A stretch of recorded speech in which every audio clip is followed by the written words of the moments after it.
Nahakpu yamna nungsizaba miyoi ama malem thadoklaga chatkiba asi Isorna nahakpu ahenba matik chaba mi ama oige haina silakpani. Isana isabu nungsibiyu. Karigumba isana isabu nungsiba haitragadi malem asida kanamanatana somu nungsibiroi. Nahakpu pokpiba imabu luna taubiyu maramdi ima haibasi ani subanate the Iron Lady Muniba Mazari.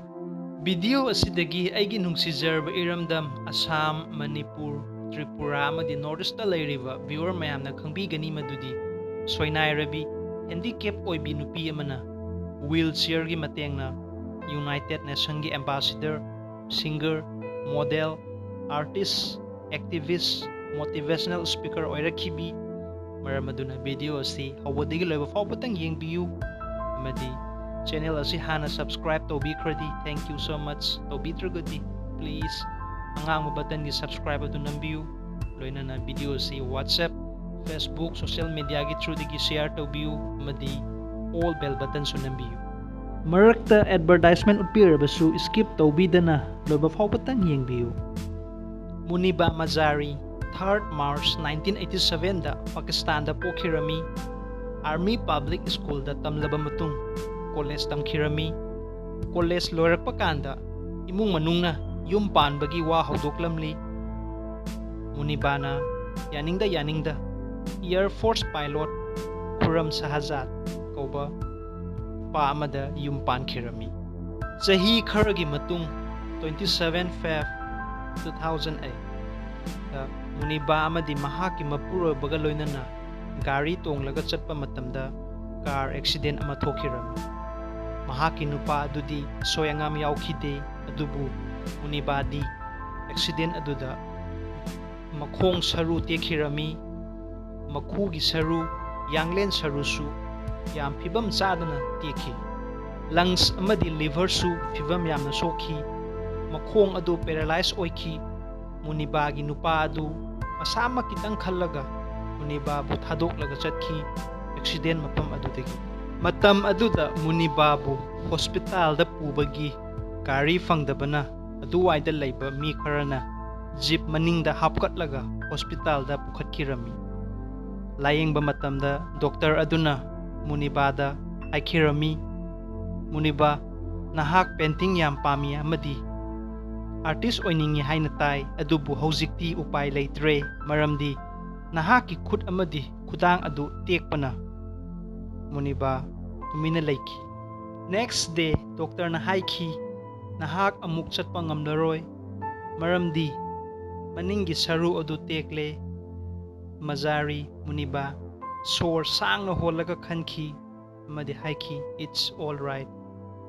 Hospital aduda admit tawrba matung numit humni suba matamda doctor amuk laaga haikirami.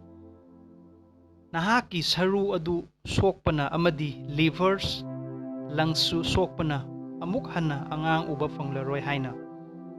Asigi wahai asi tabada khangba ngamdadana yamna kapki. Mahakna mamada hangki ima aigi punsida thokliba thodok asi karino. Aibu malem asida hingbagi kanaribra. Ai chatpa ngamdre, lai yekpa ngamdre, angang amagi mama oiba fangdre, nupi amagi punsida angang uba fangdaba haibasi khwaidagi laibak thibani. Aigi ipuroibana divorce paper su pirakle. Aibu hingbagi kari kanari ima. Matamaduda mamana paukhum pirakhi. Isorna nangidamak karigumba afava khara sili. Wakhal sondaba tawganu. Mahaki mapuroibadu nupi atopaga luhongki. Nungaitaba, pendaba, kappa, tainafam laitaba na. Phone gi matengna mahaki nupada nungaiba punsi ama oyu haina text tawkhirami. Awa ana fibam soklaba matam asida mahaki nupibu nungsibiba yengbigadaba matam aduda thadokpiramlaga chatkhiba haibasi yamna pikba wakhalni asidi sagi lichatni. Nupigi awabadi nupitana khangi. Nupa kharana mahaki loinabibu hubi chaibiba ahal lamansingna otpinaibiba asi tawbiganu nupi amana piklinghaidagi masagi nungsiraba mayum adu thadoklaga laglibasi yamna laknina lakpasu nate tunggidamak khallaga lakpani pubiba chaibibagi mahutta fajana wari watai sabiduna nungsina thambiyu nupa kharana ngangnei nupina yum pubabu kayam waba thabakno haina nongmakhak puraga yengu kayam nungai natraga kayam wai khangbigani nupi amana imung wai sitpa taiba chak thongba phi suba olik phengba angang senaba school nangnaba chak thongba ahal laman yanaba chatpa mapuroiba yanaba chatpa mayam asi araiba thabak nate isagi ima cha iche ichal mayambu nungsibiyu amadi luna tawbiyu malem asita lairiba iche ichal amadi isagi nupibu respect tawbiyu haiba maramdi nupina tawgadaba thabaktasu nupanasu mateng tawba yai thabakta nupa nupi haiba leite maramaduna nupi amagi mateng tawbiba haibasi khwaidagi chawba respect ni aihaki atopa YouTube channel RIKESH Education hauzik yengbiriba video sigi makhada yawra description asida fangbigani sungsoi soidani yengbiyu amadi subscribe tawbiyu Muniba Mazari sahi ani hospital bed paralyzed oiduna leiki thongnawda amuk yeng falangda amuk yeng cheki makhol amukta matamadu lenki mahakna interview amada haiki hanadi miyamna aibu miyamna ngawi wangna sawi sak phajai haina hojikti ai kari filmda leiri asini miyoi ba haibasi karam kanda kari oirakani kanana su haiba ngamba nate maramaduna yarbu makhai migi afaba tawbiyu fawakan khanbiyu nupisingbu respect tawbiyu aigi nungsizaraba viewers mayamna khanbiramgani hojik isana hingliba punsi mahing asi pende awatpa kayama lei haina Muniba Mazari da thokliba thokdok asi isada thoklabadi karam haina tawba refugee kayama footpath tumliba nongmagi chak chara fawba saba fangdaba punsi adudi karam haina lelamgani ramaduna punsi haibadi kari sunate isana isabu penthokpa tambiyu amadi ahenba karam haina mai pakpa yai haibadu honabiyu suksoi soidana mai pakani Muniba Mazari sahi ani hospital bed ta lairaba matung tapna fagalakpadagi layekpa hauki awa maisa kayagi marakta wheelchair force Pakistan model title su fangkhirami adugi matung